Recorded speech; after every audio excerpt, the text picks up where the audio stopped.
ونسلم علی رسولہ الکریم اما بعد فاعوذ باللہ من الشیطان الرجیم بسم اللہ الرحمن الرحیم۔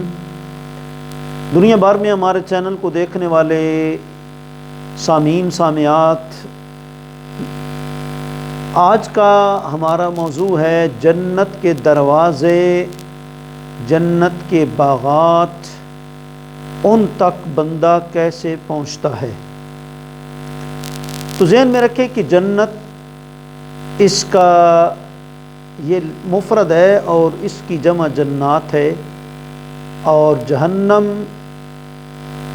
یہ لفظ جہنم بھی استعمال ہوا ہے اور دوزخ بھی استعمال ہوا ہے۔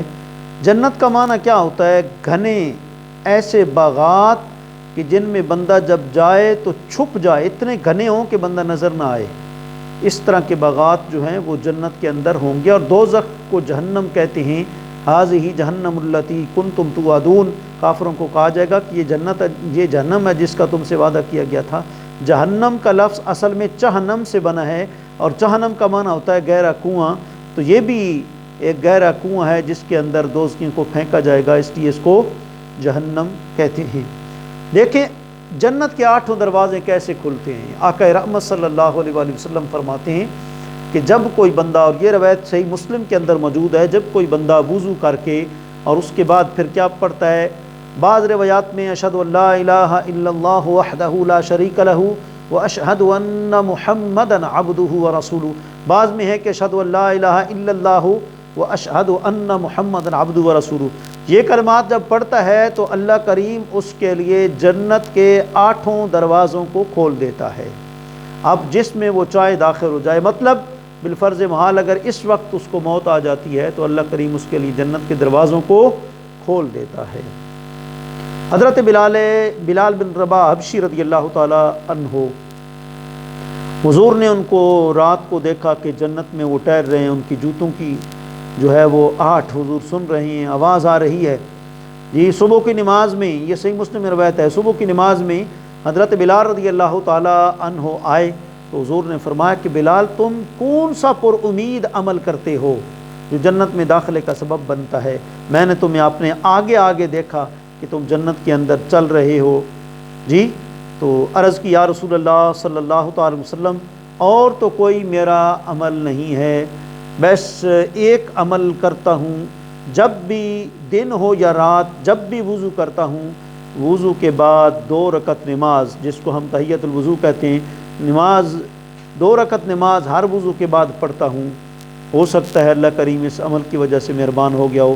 تو اب ذرا غور کریں، حضرت بلال کا یہ عمل کرنا حضور کے حکم کے بغیر ہے۔ آج کل لوگ کہتے ہیں فلاں کام فلاں کام فلاں کام بدعت ہے بدعت ہے بدعت ہے۔ بے شک ہم بھی مانتے ہیں کہ بدعت ہے۔ حضرت فاروق اعظم نے نماز تراویح با جماعت شروع کرائی، خود فرمایا نعمت البدعۃ ھذہ، یہ کتنی اچھی بدعت ہے۔ اچھا کوئی نیک کام بندہ خود ایجاد کر لے، حضرت بلال نے خود کیا تو جنت میں چلے گئے، جنت میں داخلہ ان کا ہو گیا۔ تو معلوم ہوا کہ کچھ کام بندہ اچھائی کے کرتا ہے، اللہ رسول کا حکم نہیں بھی ہوتا، وہ بھی جنت میں جانے کا ذریعہ بن جاتے ہیں۔ حضور نے اس لیے تو فرمایا حب الاعمال الی اللہ ادومھا وان اقل، اللہ تعالیٰ کو عمل بڑا پسند ہے جو ہمیشہ ہوتا ہے اگرچہ وہ تھوڑا کیوں نہ ہو۔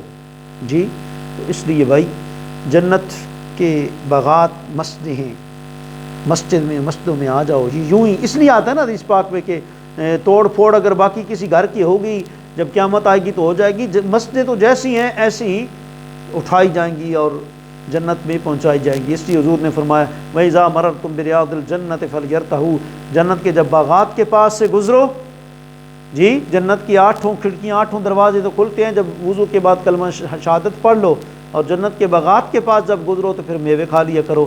عرض کی یا رسول اللہ صلی اللہ علیہ وسلم جنت کے باغات کیا ہیں اور میوے کیا ہیں؟ فرمایا جنت کے باغات مسجدیں ہیں اور میوے کیا ہیں؟ سبحان اللہ۔ جب ان کے پاس تم گزرو تو پڑھا کرو سبحان اللہ، الحمدللہ، اللہ اکبر، یہ کلمات طیبات جن کو تسبیحات فاطمہ بھی کہا جاتا ہے۔ خاتون جنت کو ان کو روزانہ رات سوتے وقت جو ہے اپنے وظائف میں لاتی تھیں، پڑھتی تھیں۔ اور جو بندہ یہ کلمات پڑھے گا انشاءاللہ، یا جو ہماری مائیں بہنیں دن کو کھیتی باڑی کے کام کاج کر کر کے تھکی ہوتی ہیں، گھریلو کام کاج کر کے تھکی ہوتی ہیں، جب رات کے وقت یہ کلمات پڑھ لیں گی، سبحان اللہ 33 مرتبہ، الحمدللہ 33 مرتبہ، اللہ اکبر 34 مرتبہ، تو انشاءاللہ العزیز صبح اٹھیں گی تو بالکل طبیعت فریش ہوگی، ساری تھکاوٹ ختم ہوگی۔ اللہ کریم ہم سب کو جو ہے جنت کے باغات بھی نصیب فرمائے۔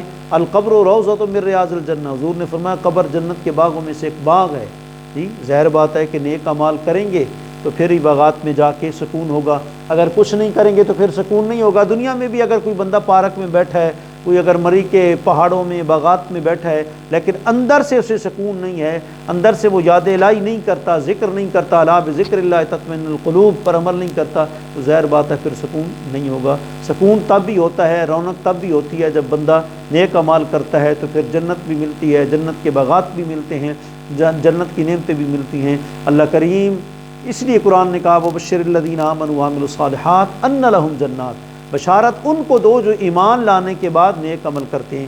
اس لیے حضور نے فرمایا کہ لا تقبل ایمان بلا عمل ولا عمل بلا ایمان، فرمایا کہ ایمان بغیر عمل کے قابل قبول نہیں اور عمل بغیر ایمان کے قابل قبول نہیں، دونوں چیزیں لازم ملزوم ہیں۔ اللہ ہم سب کو ان پر استقامت نصیب فرمائے۔ وآخر دعوانا ان الحمد للہ رب العالمین۔